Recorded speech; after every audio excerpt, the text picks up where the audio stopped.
Presented by Anuradha Recording Studio, Sivan.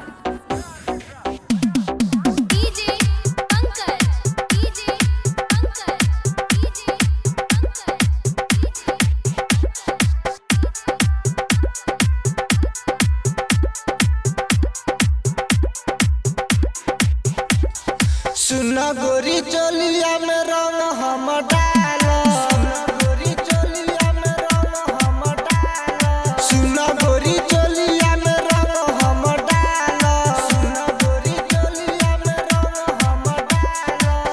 के नहीं रंगी है जवानी तोहर नाजल, के नहीं रंगी है जवानी तोहर नाजल।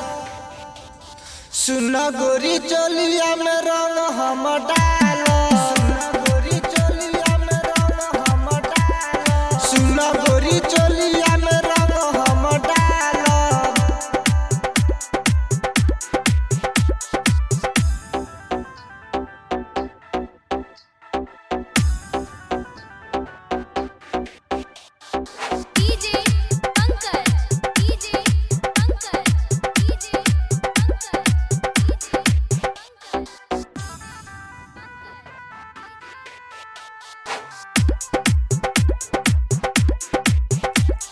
चोलिया हो खोल के रंगवा हो खोल के नहीं तो के लगाई रहल तू सावर किसमिस के पावर नीचे से ऊपर ले लगाई, नीचे से ऊपर ले लगाई।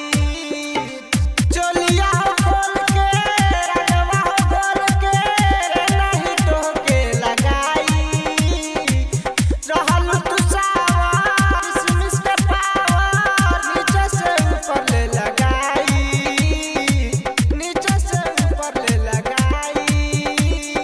सही सही बोलाया बके नहीं भाजल, सही सही बोलाया बके नहीं भाजल। सुना गोरी चोलिया में रंग हम डालो, के नहीं रंगी है जवानी तोहर नाजल, के नहीं रंगी है जवानी तोहर नाजल।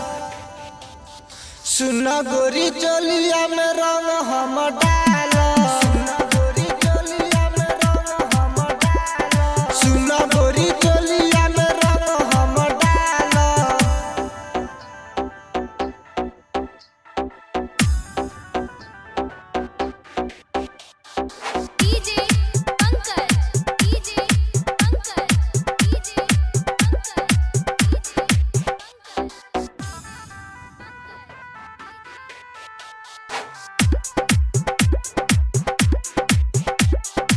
राइटर संतोष रंगवा हो डली है लहंगा तोहर उठाई, दीपक दीवाना राकेश हेमन तोहके नहीं छोड़ पाई, तोहके नहीं छोड़ पाई।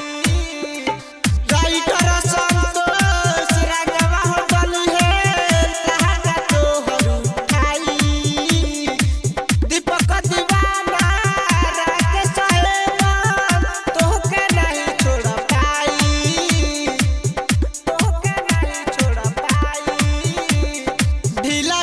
भइल बावे कहा लइके बाजल, ढीला ढीला भइल बावे कहा लइके बाजल। सुना गोरी चोलिया में रंग हम डालो, सुना गोरी चोलिया में रंग हम डालो। के नहीं रंगी है जवानी तोहर नाजल, के नहीं रंगी है जवानी तोहर नाजल। सुना गोरी चोलिया में रंग हम